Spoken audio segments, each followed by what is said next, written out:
This dentist bought a $2 million business for $1. In the snowy mountains of Colorado, there's a dental practice, and this dental practice produces $2 million a year. But my friend bought it for $1. Now this is a true story because my friend actually did this. He's actually part of a group of 3 different dentists, and as a group practice, they purchased this practice for $1. Now I don't know how they found out about this practice, but this is an absolute gold mine. So let's dive into the numbers. Here's exactly what my friend did. He bought it for $1, but the dentist actually owed $60,000 on the practice. Now that $60,000 was probably owed on some equipment. It's probably not the purchase of the practice because he was an older doctor that just wanted to retire. But he probably couldn't find anybody to sell the practice to, so he just basically wanted to give it away. But my friend bought it for $1, but he had $60,000 in debt that he had to service on there. And he paid that $60,000 off in 1 month. That practice today produces $160,000 a month. Now this is between 3 different doctors. And I just think this is a really good story for dentists to learn what is out there and what is possible. There are people that just want to get rid of their practices. I think this was sold for such a steal because I think it was so remote. Now this is up in the mountains of Colorado, way farther away from Denver, far away from any major city. And my guess is that in the wintertime, it's just treacherous and like dangerous to go over these mountain passes. It's in a tiny ski town, and I don't think that people actually live in those tiny towns, especially because in the winter, it's cold and snowy every single day. And unless you're a ski instructor, part-time, no dentist or no family is going to want to live there. So my guess is that they bought this because the practice was so remote and so rural that people didn't want to make the commute to buy it. But my friend bought this practice, and basically what he does is he rotates on a schedule between these 3 doctors, and he drives to the practice over these snowy passes in the wintertime, up and back, and he works 2 to 3 days a week. And then he has off days and an off week, and then he comes back the next week. So like every 1 to 2 weeks, he works a certain amount of days, he spends a night there at a hotel, and then he comes back. He used to drive from Denver to this practice and then come back to Denver. It was an 1.5 to 2 hour commute one way each time he went to the practice.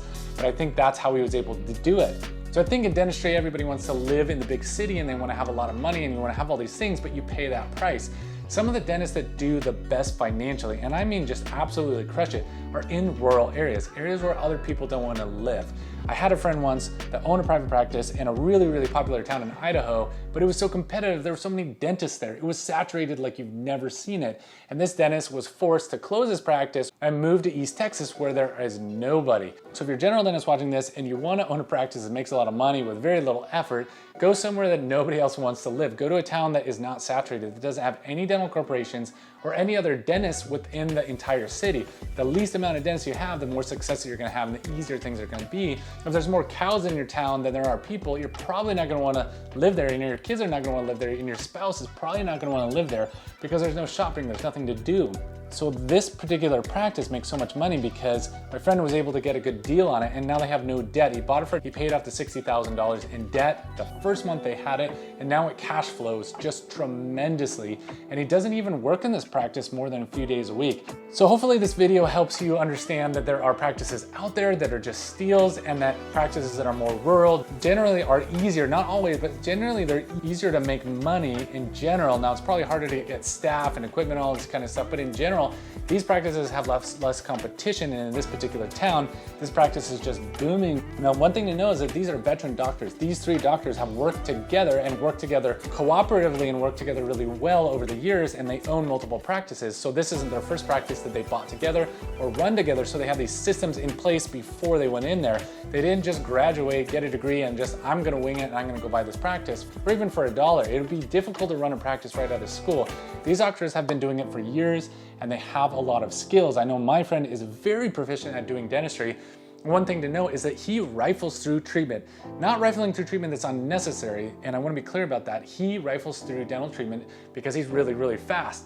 I looked at my schedule and I'm always complaining about how busy I am because I'm seeing 3 to 4 patients an hour. He sees like 6 patients per hour. He goes so fast through these treatments, and it's because he's gained those skills over time, and that takes time to learn those skills. So if you're a young dentist, don't believe that you can just kind of do this right off the bat or see 4, 5, 6, 7 patients an hour while doing good treatment on those patients, because it takes a long time to get good at doing dental treatment in a short amount of time. The other thing is, in the state of Colorado, they have expanded function dental assistants in Colorado. And what that means is that your assistant can do part of your filling. So my friend comes in, gets a patient that's numb, does the prep, walks out, does the filling, comes back, checks the filling, and then he's on to the next thing. So they also don't have a hygienist in this practice, which lowers the overhead significantly, but he can do 20 to 30 minutes of cleaning that patient's teeth and then have somebody polish the teeth and then escort the patient out. So they are very, very efficient and have good systems in place the way this business model is run in his dental practice.